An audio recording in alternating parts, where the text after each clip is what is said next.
છેલ્લા ઘણા સમયથી ખેડૂતો અલગ અલગ અનેક મુદ્દાઓમાં પરેશાન છે, દુખી છે, ત્યારે આમ આદમી પાર્ટીએ ગુજરાતના ખેડૂતોની સમસ્યા જાણવા માટે ગુજરાતના અલગ અલગ જિલ્લાઓમાં અલગ અલગ વિસ્તારોમાં ખેડૂત મહાપંચાયતનું આયોજન કર્યું।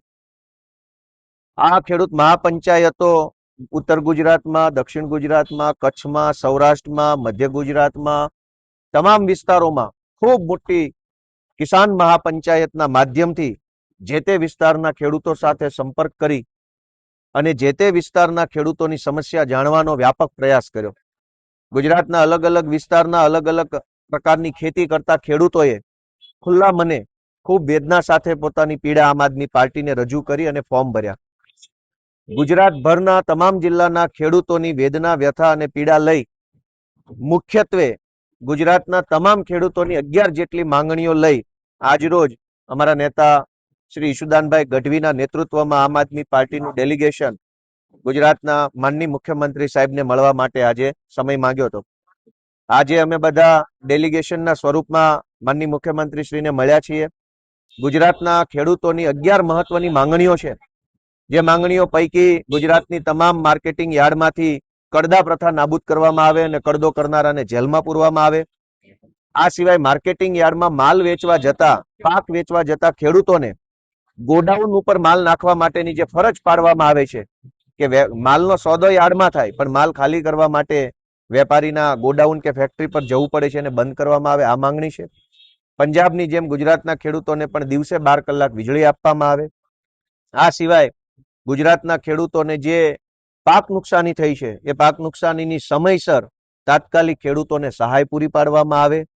ગુજરાતની અંદર વીજળી કંપનીઓ દ્વારા ટ્રાન્સમિશન લાઈનો જે નાખવામાં આવે છે એમાં ભયંકર અન્યાય ખેડૂતોને થઈ રહ્યો છે વળતરમાં, એ બાબતે પણ સરકાર તાત્કાલિક પગલાં લે।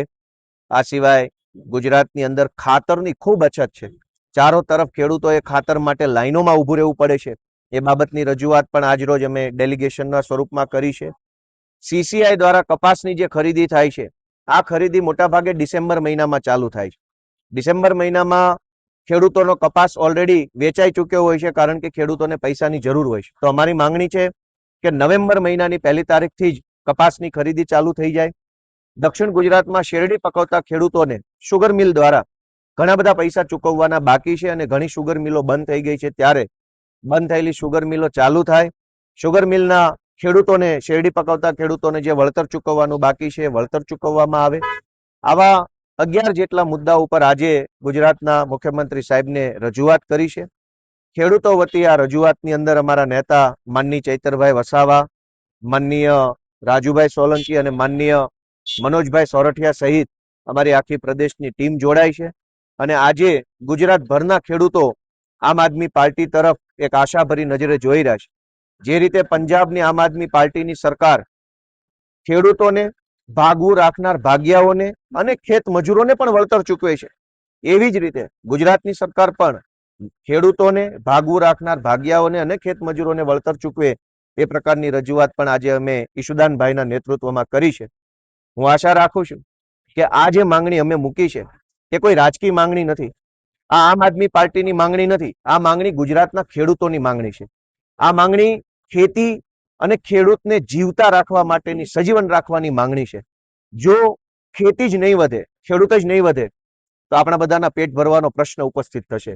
આજે ખેતી ખૂબ ખર્ચાળ બની છે, ખેતીમાં ખર્ચા વધ્યા છે, ખેતીની અંદર અનિશ્ચિતતાઓ વધી છે। કુદરતી પ્રકોપ, ક્યારેક અતિવૃષ્ટિ, ક્યારેક અનાવૃષ્ટિ, ક્યારેક જંગલી પશુઓનો ત્રાસ, એક તો ખર્ચાળ ખેતી, ઉપરથી અનિશ્ચિતતાઓ, ઉપરથી ટેકાનો ભાવ ન મળે, ઉપરથી એપીએમસીમાં કડદો કરવામાં આવે અને ઉપરથી ખેડૂતની જમીનમાં કોઈ પણ પ્રકારની મંજૂરી વગર ક્યારેક રોડ, ક્યારેક રેલવે, ક્યારેક વીજળીની લાઈનો નાખી અને ખેડૂતને ખેતી છોડવા માટે જે મજબૂર કરવામાં આવ્યો છે, એની સામે આમ આદમી પાર્ટી ગુજરાતના ખેડૂતોની પાર્ટી તરીકે ખેડૂત આગેવાનો તરફથી ખેડૂતો વતી આજે મુખ્યમંત્રી સાહેબને રજૂઆત કરી છે। મને આશા છે, એવી વિશ્વાસ રાખીએ કે વહેલી તકે આ 11 મુદ્દાઓ પૈકી મહત્વના તમામ મુદ્દાઓ ઉપર ગુજરાતની સરકાર નિર્ણય કરી અને ખેડૂતોને અને ખેતી માટે કંઈક સારું કરશે।